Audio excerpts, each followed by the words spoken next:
Today on the Bar Business Podcast, learn how to manage your prime cost, discover a framework to make prime cost a guiding tool for your business, and master your largest expenses.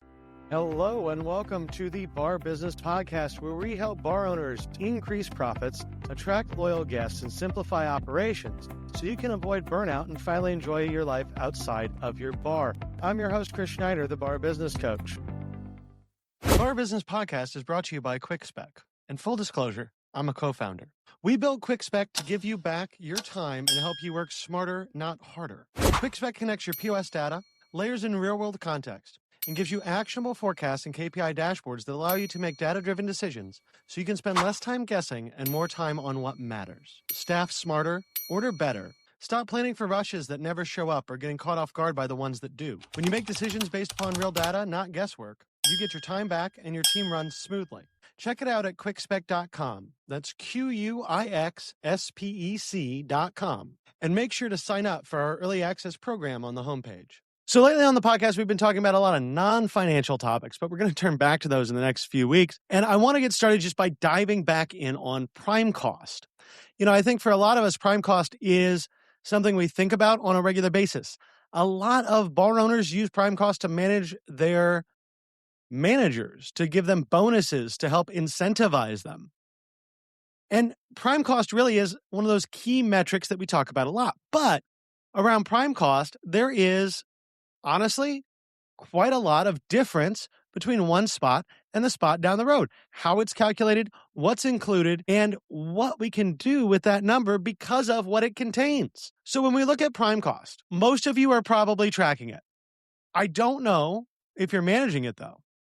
And so we're going to talk about how can we calculate it, what's the right, what's wrong, where do we have some options, how do we benchmark it, and how do we use it. And this is one of the things that I like to look at anytime I have a new client, because prime cost really is a key to understanding the financial health of your bar. So when it comes to prime cost and calculating it, quite frankly, there is no right answer.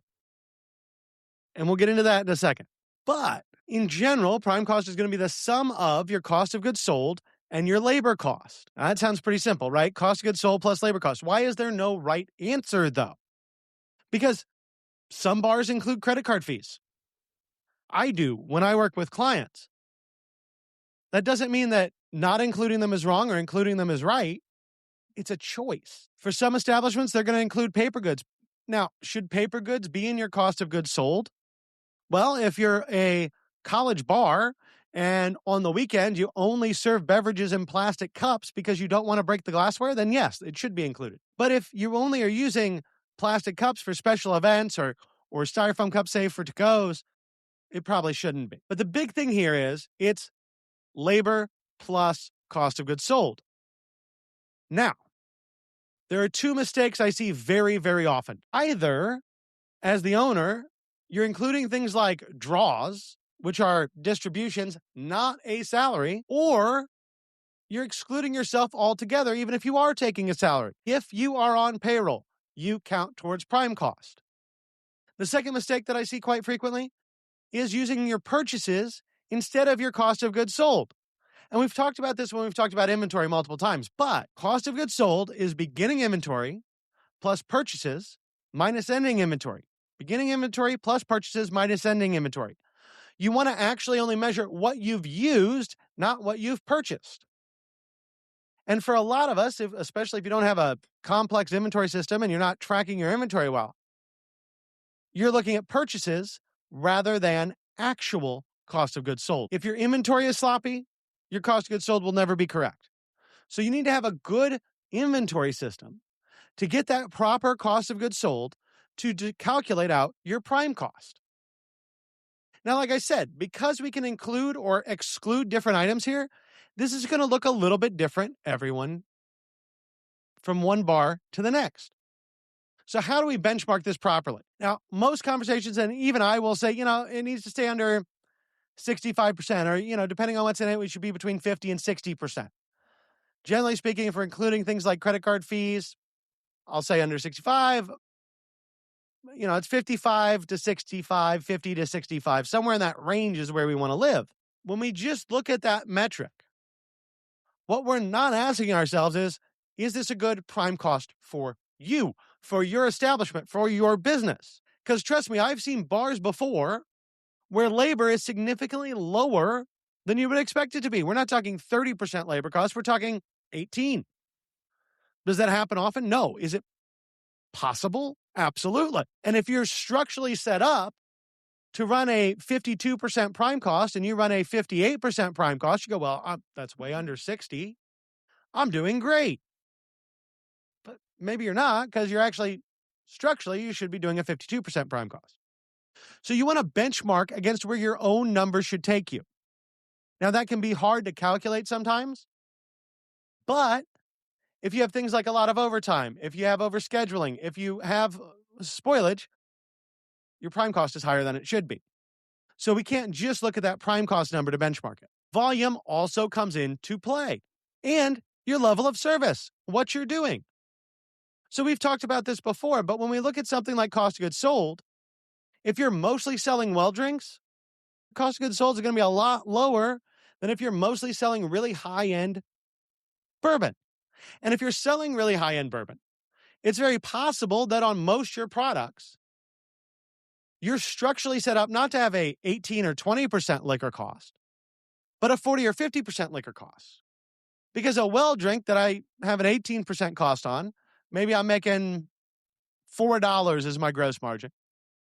But a $50 bourbon that I'm selling with a 25% cost, that's 50% cost, I made $25.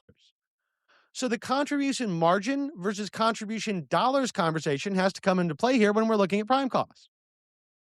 So all this is to say, benchmarking prime cost is very difficult.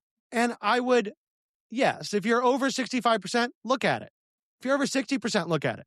But look at it regardless, because it's not necessarily about benchmarking yourself against the guy down the street as much as it is benchmarking today against where you were yesterday. Can I improve this? Can I optimize it? Now, if you're doing prime cost properly, you know your sales, you know your labor. I mean, that comes straight out of your POS system. And if you're doing weekly inventory, you should know your weekly cost of goods sold. It's going to take some time to get those numbers on a weekly basis. But when you look at it every week, you actually have actionable data. When you look at it every 30 days, especially if you're waiting for your bookkeeper to turn around those P&Ls for you, you might be looking at something that's 3 weeks stale. And that's not going to be actionable data. So here's what I would encourage you to do. Every Monday, pull your sales from your POS. Pull your labor cost from your payroll system.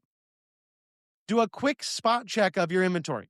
And from that, you can estimate your prime cost. Now, if you're lucky and you're doing a complete inventory every week, which you should be doing, and that's, you're doing that on Sunday night, well, then this becomes really easy to do Monday morning.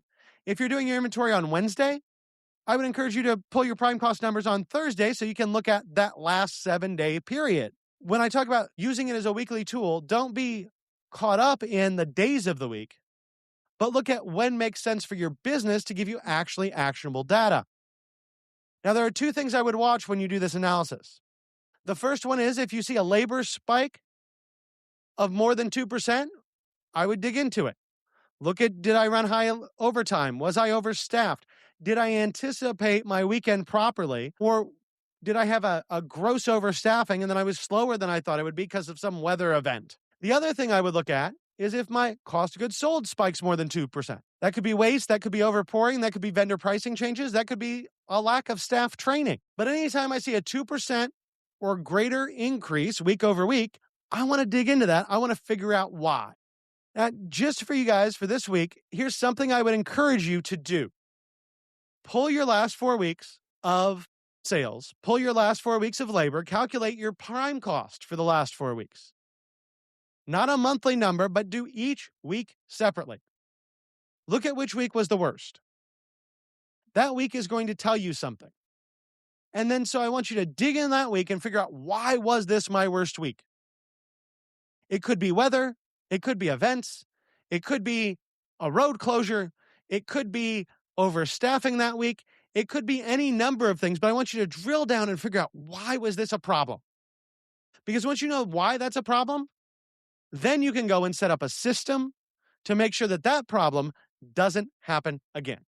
Or if you run through that exercise, the numbers make you a little nervous, get in touch. I love to help people with prime cost. But the bottom line here is, know your prime cost, understand what it should be for your business, measure it weekly or at least on a very regular basis so that you can actually adjust to it in a time frame that's actionable, and benchmark against yourself. You're competing with yourself always in this industry more than you're competing with the guy down the street. That about wraps it up for today. If you enjoyed today's insights, make sure you like, subscribe, and leave a review. If you are ready to take your bar to the next level, schedule a strategy session with me by clicking the link in the show notes below. Until next time, have a great day, and we will talk again later.